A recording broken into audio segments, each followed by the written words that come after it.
ದೆಹಲಿಗೆ ಯಾವಾಗ ಹೋಗ್ತಾರೆ? ದೆಹಲಿಗೆ ಹೋಗ್ತಾರೆ ಅಂತ ಯಾರು ಹೇಳಿದ್ ನಿಮ್ಗೆ?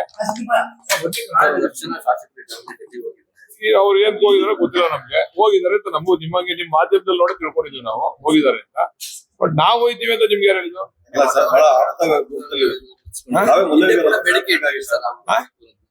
ಸರ್ ಭಾನುವಾರ ಸಂಜೆ 4:15ಗೆ ಫ್ಲೈಟ್ ಬುಕ್ ಆಗಿದೆ ನೇತೃತ್ವ ಅನ್ನುವಂತ ಮಾಹಿತಿ.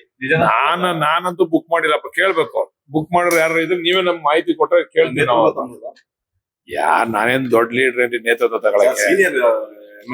ಇಲ್ಲಿ ನೋಡ್ರಿ, ನಾನ್ ಸೀನಿಯರ್ MLA JDS ನಲ್ಲಿ. I am junior MLA in Congress. First time MLA in Congress. Non seniority ಇದ್ದಿದ್ದು ಅಲ್ಲಿ. ಇಲ್ಲಿ ನಾನು ಜೂನಿಯರ್. ನಾನು ಅದನ್ನ ಕ್ಲೈಮ್ ಮಾಡಕ್ ಆಗಲ್ಲ ಸೀನಿಯಾರಿಟಿ. ಯಾಕಂದ್ರೆ ನನಗಿನ್ನ ಸೀನಿಯರ್ಸ್ ಗಳು ಅವ್ರೆ ಇಲ್ಲಿ. ಅನೇಕ ಸಾರಿ MLA ಕಾಂಗ್ರೆಸ್ ನಲ್ಲಿ ಗೆದ್ದೆ. ಈಗ ನಾನು ಇಕ್ಬಾಲ್ ಹುಸೇನ್ ಅವರು ಒಂದೇ ಲೆವೆಲ್. ಈಗ ಅವರು ಫಸ್ಟ್ ಟೈಮ್ ಕಾಂಗ್ರೆಸ್ MLA, ನಾನು ಫಸ್ಟ್ ಟೈಮ್ ಕಾಂಗ್ರೆಸ್. ಸರ್ಕಾರ 2.5 ವರ್ಷ ಆಗಿದೆ. ಈಗ ನಾಯಕತ್ವ ಬದಲಾವಣೆ ಬಗ್ಗೆ ಒಂದಷ್ಟು ಚರ್ಚೆ ಆಗ್ತಾ ಇದೆ. ಈ ಅವಧಿಯಲ್ಲಿ DK ಶಿವಕುಮಾರ್ ಅವಕಾಶ ಸಿಗ್ಬೇಕು ಅಂತ ನೀವೇ ಕೂಡ ಹಿಂದೆ ಕೂಡ ಅಭಿಪ್ರಾಯ ಪಟ್ಟಿದ್ದೀರಿ. ಆ ವಿಚಾರವಾಗಿ ಒಂದಷ್ಟು ಜನ ಡೆಲ್ಲಿಗೆ ಹೋಗಿರೋ ಬಗ್ಗೆ ಚರ್ಚೆ ಆಗ್ತಾ ಇದೆ. ನಿಮ್ಮ ಅಭಿಪ್ರಾಯ ಏನ್ ಸರ್ ಈ ವಿಚಾರ? ಸರ್, ಈಗ ನಮ್ಮ ಅಭಿಪ್ರಾಯ, ನಮಗೂ ಅವಕಾಶ ಮಾಡ್ಕೊಡಿ ನಮ್ಮ ಜಿಲ್ಲೆಗೆ. ಅವರು ಕಷ್ಟಪಟ್ಟಿದ್ದಾರೆ ಅಂತಕ್ಕಂಥದ್ದು ನಮ್ಮ ಅಭಿಪ್ರಾಯ. ಆದ್ರೆ ಅಂತಿಮವಾಗಿ ತೀರ್ಮಾನ ಮಾಡೋದು ಹೈಕಮಾಂಡ್. ಈ ವಿಚಾರವಾಗಿ ನನಗೆ ಹೇಳಿಲ್ವಾ? ನನಗೇನ್ ಡೆಲ್ಲಿಗೆ ಹೋಗೋ ಇದು ಕಾಣ್ತಾ ಇಲ್ಲ. ಹಂಗೇನಾರ ಬಂದು ಹೈಕಮಾಂಡ್ ಅವ್ರ ಹತ್ರ ಏನಾರ ವಿಚಾರಗಳು ಏನಾರ ವಿದ್ಯಮಾನಗಳಿದ್ರೆ ಹೋಗಿ ಚರ್ಚೆ ಮಾಡ್ಬೇಕು ಅಂದ್ರೆ ಹೋಗಿ ಚರ್ಚೆ. ಯಾವ ರೀತಿ ವಿಶ್ಲೇಷಣೆ ಮಾಡಾಕ್ತಿದ್ದೀವಿ ಸರ್? ಸುಮ್ಮನೆ ಕುತ್ಕೊಂಡು ಕೂಡ ಹಾಗಾಗಿ ಹೋಗಿ ಒಂದು ಮಾತುಕತೆ ನಡೆಸಿದ್ರೆ ಸಿಗ್ಬೋದು ಅನ್ನೋದು. ಆಯ್ತು, ನಿಮ್ ಮಾಧ್ಯಮದವರ ಅಭಿಪ್ರಾಯನ ಸಹ ಮಾಡಿ ಸ್ವಲ್ಪ ಯೋಚನೆ ಮಾಡ್ಬಿಟ್ಟು ಹೋಗ್ಬಿಡ್ತೀನಿ. ನೀವು ಯೋಚನೆ ಮಾಡಿಲ್ಲ ಸರ್? ನಾನು ಯೋಚನೆ ಮಾಡಿ ಸರ್, ಮಾತುಕತೆ ಆಗಿತ್ತು ಅಂತ ಹೇಳಿ ಸರ್. 2.5 ವರ್ಷ ಆಗಿ ನಿನ್ನೆ ಆಗಿದೆ ಸರ್. ನಾನು ಹೇಳಿದ್ದೀನಿ, ನಾನು ಅದಕ್ಕೆ ತುಂಬಾ ಚಿಕ್ಕವನ ಆ ವಿಚಾರದಲ್ಲಿ. ಅದ್ ಮಾತುಕತೆ ನಮ್ಮ ಮುಂದೆ ಏನಾಗಿರೋದಲ್ಲ. ಏನ್ ಮಾತುಕತೆ ಆಡೋದು ನಮ್ಗೆ ಗೊತ್ತಿಲ್ಲ. ಅದು ಹೈಕಮಾಂಡ್ ಅವ್ರು ಮಾಡ್ತಾರೆ ಬಿಡಿ. ನೀವು ಮಾಧ್ಯಮದವರೇ ಮಾತುಕತೆ ಮಾಡ್ಬಿಟ್ಟಿದ್ದೀರಪ್ಪ ಎಲ್ಲ. ನೀವೇ ಮಾತುಕತೆ, ನಿಮ್ದೇ ತೀರ್ಮಾನ, ನಿಮ್ದೇ ಪ್ರಶ್ನೆ, ನಿಮ್ಗೆ ಉತ್ತರ ಎಲ್ಲ ನಿಮ್ದೇನೆ. ಸುದ್ದಿಗೋಷ್ಠಿ ಮಾಡ್ತಾ ಇದ್ರೆ ಮಾತನ್ನ ಉಳಿಸ್ಕೋಬೇಕು ಸಿಎಂ ಅಂತ ಹೇಳ್ತಾ ಇದ್ರೆ ಯಾವ ನಾಯಕರು ಮಾಡೋರು? ಅವ್ರ ಅಭಿಪ್ರಾಯ ಅವ್ರು ಹೇಳಿದ್ದಾರೆ, ತಪ್ಪೇನಿಲ್ಲ. ಅವ್ರ ಅಭಿಪ್ರಾಯ ಹೇಳಿದ್ದಾರೆ ಸರ್. ಅದನ್ನೇ ವಿಶ್ಲೇಷಣೆ ಮಾಡೋದು ಸರ್. ಯಾರು? ನೀವು ಮಾಧ್ಯಮದವ್ರು ವಿಶ್ಲೇಷಣೆ ಮಾಡಿ, ನಮ್ಗೆ ಯಾಕೆ ವಿಶ್ಲೇಷಣೆ ಮಾಡಿ? ನೀವು ಅವ್ರ ಮುಂದೆ ಕೂತ್ಕೊಂಡು ವಿಶ್ಲೇಷಣೆ ಮಾಡಿ. ನೀವು ಆ ವಿಚಾರನ ನಮ್ ವಿಶ್ಲೇಷಣೆ ಮಾಡಿ ಅಂದ್ರೆ ಅವ್ರ ತಲೆ ಏನದು? ನಾಯಕರಲ್ಲ ನಾವು ಹೇಳಿದ್ವಲ್ಲಪ್ಪ, ನಮ್ ನಾಯಕರಲ್ಲ ಅಂತ ಅಲ್ಕೊಂಡಿದ್ದೀವ.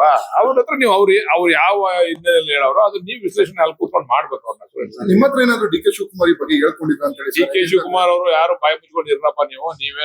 ಏನ್ ಮುಖ್ಯಮಂತ್ರಿ ಮಾಡೋರಲ್ಲ ನೀವು. ಆಮೇಲೆ ನಿಮ್ಗೆ ಯಾಕೆ ಬೇಕು? ನೀವ್ ಅವೆಲ್ಲ ಯಾಕೆ ಮಾತಾಡ್ತೀರಾ? ಪಾರ್ಟಿ ಚೌಕಟ್ಟಿನಲ್ಲೆಲ್ಲ ಆಗ್ತದೆ, ಸುಮ್ಮನೆ ಇರಿ ಅಂತ ಹೇಳೋ. ಬೆಳಗಾಗುತ್ತೆ ಅಂತ ಹೇಳಿದ್ರು ಸರ್. ನೀವು ಕೆಟ್ಟದಾಗದೆ ಅಂತ ಹೇಳೋರು. ಒಳ್ಳೆದಾಗಿ ಸತೀಶ್ ಜಾರಕಿಹೊಳಿ ನೇತೃತ್ವದಲ್ಲಿ ಶಾಸಕರು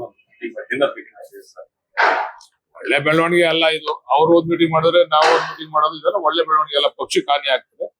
ಅದ್ರ ಬದಲು ಹೈಕಮಾಂಡ್ ಸೂಕ್ತ ನಿರ್ಧಾರ ತಗೋಬೇಕು ಅಂತ ನನ್ನ ಕಾಂಗ್ರೆಸ್ ಪಕ್ಷದಲ್ಲಿ. ನನಗ್ ಗೊತ್ತಿಲ್ಲ. ನೀವ್ ಹೇಳಿದ್ದೀಗ ಈಗ ನೀವ್ ಹೇಳಿದ್ದು DK ಶಿವಕುಮಾರ್ ಅವ್ರು ಎಲ್ರಿಗೂ ಹೇಳಿದಾರೆ. ಯಾರು ಕೂಡ ನಮ್ಮ ಈ ವಿಚಾರವಾಗಿ ಚರ್ಚೆ ಮಾಡಬೇಡಿ ಅಂತ ಹೇಳಿದ್ರು. ಚರ್ಚೆ ನಡುವೆ ಅಹಿಂದ ಸಮಾವೇಶ ಮಾಡೋದಕ್ಕೆ ಕೂಡ ಮುಂದಾಗ್ತಿದ್ದಾರೆ. ಮಾಡ್ಲಿ ರೀ, ನಮ್ ಪಕ್ಷ ಗಟ್ಟಿ ಆಗ್ಬೇಕಲ್ವೇನ್ರಿ? ಅಹಿಂದ ವರ್ಗದ ಓಟು ನಮ್ಗೆ ಬೇಕಲ್ಲಪ್ಪ. ಮೇಜರ್ ಕಮ್ಯುನಿಟಿ ಜೊತೆಗೆ ಮೇಜರ್ ಕಮ್ಯುನಿಟಿ ಗೆದ್ಬಿಡಕಾಯ್ತದ? ಅಹಿಂದಗಳು ಬೇಕು. ಬದಲಾವಣೆ ವಿಚಾರ ಸಂದರ್ಭದಲ್ಲಿ ಸರ್ ಅದಕ್ಕೂ ಇದಕ್ಕೂ ಯಾಕೆ ತಾಳಿ ಹಾಕ್ತೀರಾ? ನಾನು ಅಹಿಂದ ಸಮಾವೇಶ ಮಾಡ್ಬಿಟ್ರೆ ಈಗ ನಾವು ಮೇಜರ್ ಕಮ್ಯುನಿಟಿ ಸಮಾವೇಶ ಮಾಡ್ಬಿಟ್ರೆ ಹಂಗಾರೆ CM ಬದಲಾವಣೆ ವಿಚಾರ ಮಾಡ್ತಾರೆ ಅಂತ ನೀವು ಪಕ್ಷ ಬಲವರ್ಧನೆ ಮಾಡ್ತಾರೆ. 2.5 ವರ್ಷ ಪೂರೈಸಿದೆ. ಇಂಥ ಸಂದರ್ಭದಲ್ಲಿ ಒಂದಷ್ಟು ಜನ ಅಲ್ಲಿ ಹೋಗೋದು, ಒಂದಷ್ಟು ಇತರ ಬೇಡಿಕೆ ಇರೋದು ಗೊಂದಲ ಅಲ್ವಾ ಪಕ್ಷದಲ್ಲಿ? ಅದನ್ನೇ ಅಂತಿಮ ಮಾಡಿ ಅಂತ ನಾವು ಹೈಕಮಾಂಡ್ ಅಲ್ಲಿ ಮನವಿ ಮಾಡ್ತಾ ಇದ್ದೀವಿ. ಅಲ್ಲೋ ಮಾಡ್ತಾರೆ, ಇಲ್ಲೇ ಮಾಡ್ತಾರೆ. ನಿಮ್ ಮುಖಾಂತರ ನೀವ್ ಹೇಳ್ತಾ ಇದ್ದಿಲ್ಲ ಗೊಂದಲ ಅಂತ, ಅದಕ್ಕೆ ನಿಮ್ ಮುಖಾಂತರ ನೀವು ಹೇಳ್ತಕ್ಕಂಥ ಮುಖಾಂತರ ನಾವು ಅಲ್ಲಿಗೆ ಮನವಿ ಮಾಡ್ತಾ ಇದ್ವಿ. ಹೇಳೋದೇನಿಲ್ಲ, ಮನವಿ ಈ ತರ ಏನಾರು ಇದ್ರೆ, ನನಗೆ ಗೊತ್ತಿಲ್ಲ ಈ ತರ ಬೆಳವಣಿಗೆಗಳಿಲ್ಲ.